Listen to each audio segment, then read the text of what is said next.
अस्सलाम वालेकुम। और next topic is geometric means अगर आप दो नंबर्स की बात कर रहे हो तो उन दोनों के दरमियान में जो पॉइंट होता है उसको हम बोलते हैं कि ये इन पॉइंट्स का की मीन वैल्यू है।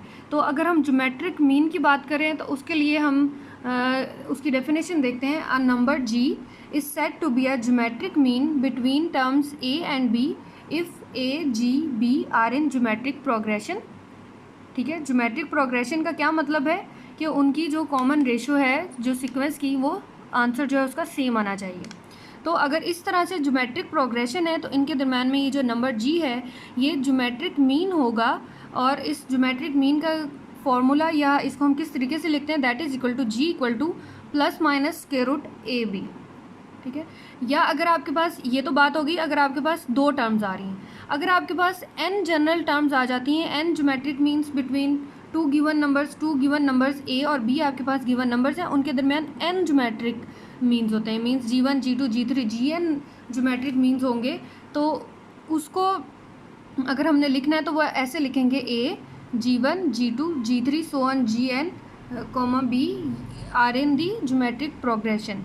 यानी जनरल में n ज्योमेट्रिक मीन्स हैं between these two terms a and b। और यहाँ से हमारे पास g1 क्या है, ये कौन सी टर्म होगी, ये इसको आप लिखोगे ar।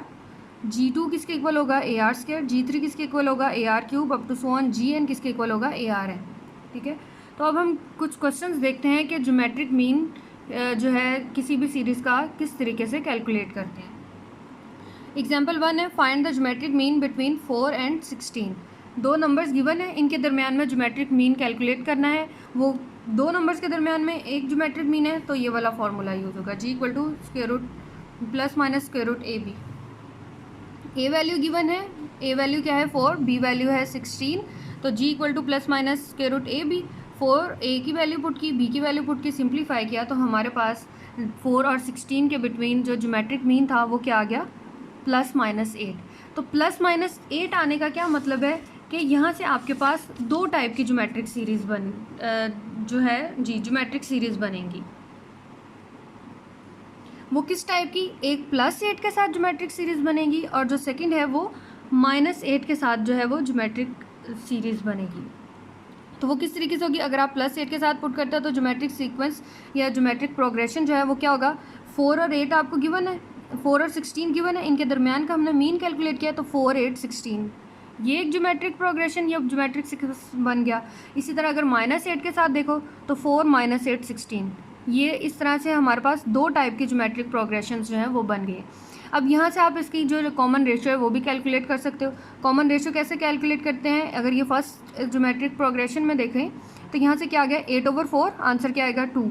या अगर बेसिकली हम ये फर्स्ट 2 को ही देख लेते हैं तो उससे हमें आइडिया हो जाता है कि इनका जो रेशो है कॉमन रेशो वो हर टर्म के लिए जो है वो सेम आ रही है। तो 8/4 किया, आंसर यानी रेशो क्या आ गई 2 आ गई। इसी तरह सेकंड में माइनस 8/4 किया तो यहाँ से रेशो क्या आ गई है -2। मीन्स कि ये दोनों जो प्रोग्रेशन हैं ये दोनों डिफरेंट है। एक आपके पास मीन आया 8 के साथ और जो सेकंड आई है वो -8 के साथ मीन आया है, तो इन दोनों की जो कॉमन रेशोज़ हैं वो भी डिफरेंट आएंगे। अब एग्जाम्पल 2 जो है ये आपने खुद से सॉल्व करनी है। एग्जाम्पल 3 मैं आपको बता देती हूँ।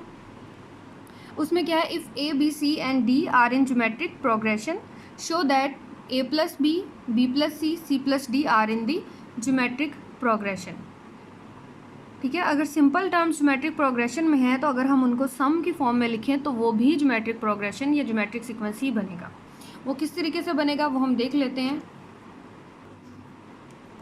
Since A B C are in geometric progression, अगर A B C geometric progression में है तो हम लिख सकते हैं इसके मीन को इस तरीके से, b equal to plus minus square root A C, या अगर स्क्वायर रूट में नहीं लिखना तो यहाँ से मैं लिख सकती हूँ b इक्वल टू ए सी।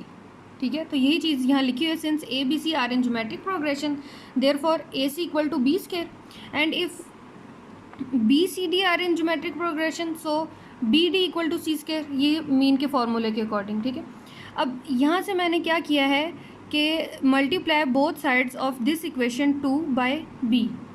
अगर मैं इस इक्वेशन 2 की बोथ साइड्स को मल्टीप्लाई करूँ तो b के साथ, तो हमारे पास क्या आंसर आएगा, b से मल्टीप्लाई किया b square d equal to B C square. अब यहाँ से इक्वेशन 1 से हमें बी स्क्वायर की वैल्यू पता है, बी स्क्वायर की वैल्यू क्या है ए सी, तो यहाँ पे पुट कर दो A C D equal to B C square. अब यहाँ से ये वाली सी टर्म इस सी के साथ कैंसिल आउट होके कैंसिलेशन ऑफ मल्टीप्लिकेशन के अकॉर्डिंग हमारे पास यहाँ से क्या आ गया, A D equal to B C. ठीक है,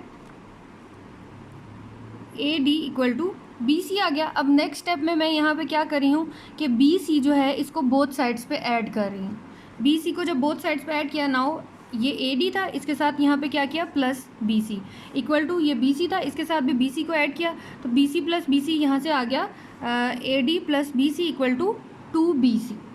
ठीक है, क्योंकि हमने यहाँ पे सम की फॉर्म में a plus B plus C plus D इस तरह की ज्योमेट्रिक प्रोग्रेशन बनानी है, इसीलिए हम कुछ टर्म्स के साथ जो है मल्टीप्लाई करके देन उनका टर्म्स को ऐड कर रहे हैं ताकि जो हमारे पास रिक्वायर्ड फॉर्म है वो बन जाए। अब नेक्स्ट यहाँ से क्या करना है, इक्वेशन 1, 2 एंड 4 को ऐड करना है। इक्वेशन 1 क्या थी, A C left hand side को लेफ्ट हैंड साइड में ऐड करना है, राइट हैंड साइड को राइट हैंड साइड में ऐड करना है। तो पहले लेफ्ट हैंड साइड देख लें, A C plus B D plus A D plus B C, यही चीज़ यहाँ लिखी है, इक्वल टू अब right hand side B C B square plus C square plus 2bc, ये चीज़ लिख ली। अब यहाँ से टर्म्स देखें, जो चीज़ कॉमन आ रही है फैक्टर्स उनको सिंप्लीफाई करना है। अब नेक्स्ट, अब ये देखो ए सी है और ये बी सी है, मीन्स दोनों में सी टर्म कॉमन है, सी को कॉमन ले लो तो A plus B into C आ गया। अब इन दोनों टर्म्स में क्या कॉमन है, डी कॉमन है, plus A plus B into D आ गया। अब ये किसका फॉर्मूला बन रहा है, B square plus C square plus 2bc, B plus C whole square का फॉर्मूला बन गया ये। अब यहाँ से टर्म्स को सिंप्लीफाई किया, A plus B into C plus D, तो यहाँ से ये वाली side right hand side equal आ गई। तो इट्स मीन कि जैसे अभी यहाँ पे मैंने आपको बताया है कि अगर A B C are in geometric progression है देन उसको हम लिख सकते हैं A C equal to B square. तो यहाँ से आपके पास क्या आ गया, अगर इस टर्म को आप ले लो ए और इस टर्म को ले लो C, that is equal to B square. So it's mean कि ये आपके पास मीन है, ये सेंटर में आएगी वैल्यू, और ये वाली टर्म्स जो हैं इसके लेफ़्ट और राइट साइड पे आएंगी। तो यहाँ से आ गया A plus B plus C and C plus D are in the geometric progression. यही चीज़ जो है हमने फाइंड आउट करनी थी। उसने कहा था कि शो करना है कि A plus B plus C and C plus D are in the geometric progression. ये चीज़ हमने डिफरेंट टर्म्स को ऐड सब्ट्रैक्ट करके इक्वेशंस को सॉल्व करके हमने इसको शो कर दिया है कि इसकी जो ज्योमेट्रिक प्रोग्रेशन है वो यही आती है। Hopefully it is clear now. Okay, thank you so much.